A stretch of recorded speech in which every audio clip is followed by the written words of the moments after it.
मध्य प्रदेश कौन जीतेगा? 2018 में यहां मध्य प्रदेश में कांग्रेस को जीत मिली थी, लेकिन फिर ज्योतिरादित्य सिंधिया की बगावत और इसके बाद साल 2020 में बीजेपी एक बार फिर से मध्य प्रदेश में सत्ता में आ गई। बीजेपी के सामने अब सत्ता बचाने की चुनौती है, तो कांग्रेस के सामने सत्ता में आने की चुनौती है। आज एबीपी न्यूज लेकर आया है मध्य प्रदेश का पहला और सबसे बड़ा ओपिनियन पोल।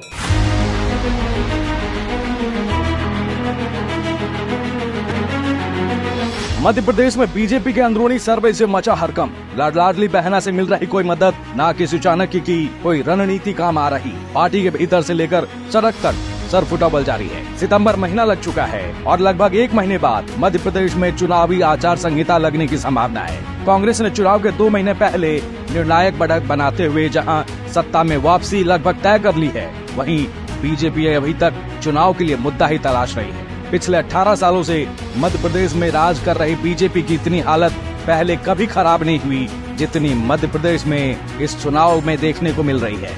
पहले प्रधानमंत्री मोदी मध्य प्रदेश की कमान संभालने वाले थे, लेकिन 1 सितंबर को आई सर्वे रिपोर्ट के बाद मोदी ने मध्य प्रदेश से पांव पीछे खींच लिए हैं। अमित शाह पिछले महीने कुछ दम दिखाते जरूर नजर आए थे, लेकिन ताजा सर्वे के बाद वो भी पीछे हट गए। बीजेपी के अंदरूनी सूत्रों का कहना है कि अब मध्य प्रदेश के विधानसभा चुनाव संयुक्त रूप से लड़े जाएंगे, ताकि पराजय के छींटे किसी एक पर न पड़ते हुए सब बराबरी के इसके भागीदार बने।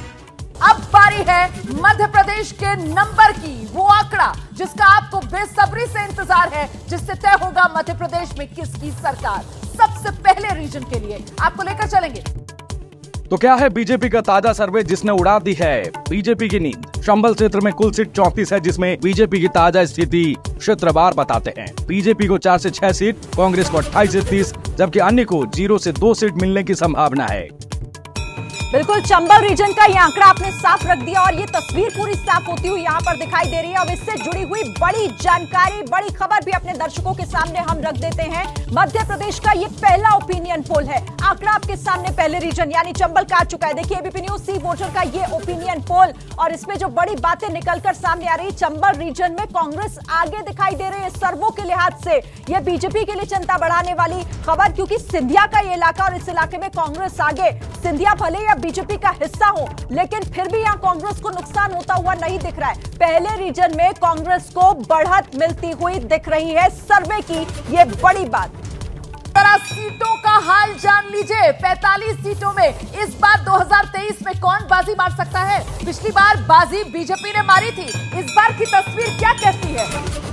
मालवा क्षेत्र में कुल सीट 45 हैं, जिसमें बीजेपी को 15 से 18 सीट, कांग्रेस को 27 से 30 सीट, जबकि अन्य को 0 सीट मिलने की संभावना बताई जा रही है। महाकौशल रीजन में बाजी कांग्रेस ने मारी थी बीजेपी के मुकाबले। अब 2023 में क्या हो सकता है? मध्य प्रदेश की जनता क्या आदेश सुनाने वाली है?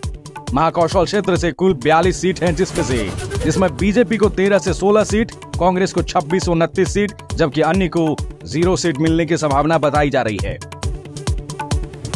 बघेलगंज क्षेत्र में कुल सीट 56 है, जिसमें बीजेपी को 11 से 15 सीट, कांग्रेस को 40 से 42 सीट, जबकि अन्य को 1 से 3 सीट मिलने की संभावना दिखाई जा रही है। मध्य क्षेत्र में 25 सीट है, जिसमें से बीजेपी को 9 से 12, कांग्रेस को 13 से 16, जबकि अन्य को 0 सीट मिलने की संभावना बताई जा रही है। निमाड़ क्षेत्र में 28 सीट है, जिसमें से बीजेपी को 11, कांग्रेस को 16 और अन्य को 1 सीट मिलने की संभावना बताई जा रही है। फाइनल नंबर का वक्त आ गया है, और फाइनल नंबर से पहले वो वोट प्रतिशत वाला फाइनल आंकड़ा मैं आपको दिखा रही हूं। मध्य प्रदेश का ओवरऑल वोट परसेंटेज वाला आंकड़ा अब आपके सामने। पूरे मध्य प्रदेश की तस्वीर कुछ इस तरह की बन रही है। मध्य प्रदेश में कांग्रेस को 44% वोट, जबकि भाजपा को मात्र 39% वोट, जबकि अन्य को 17% वोट मिलने का अनुमान है।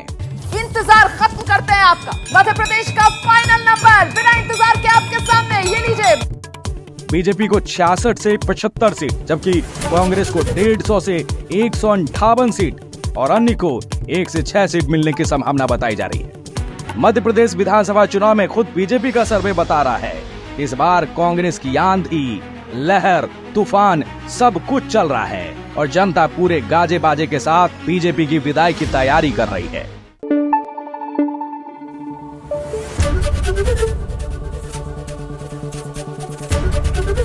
एबीपी न्यूज आपको रखे आगे।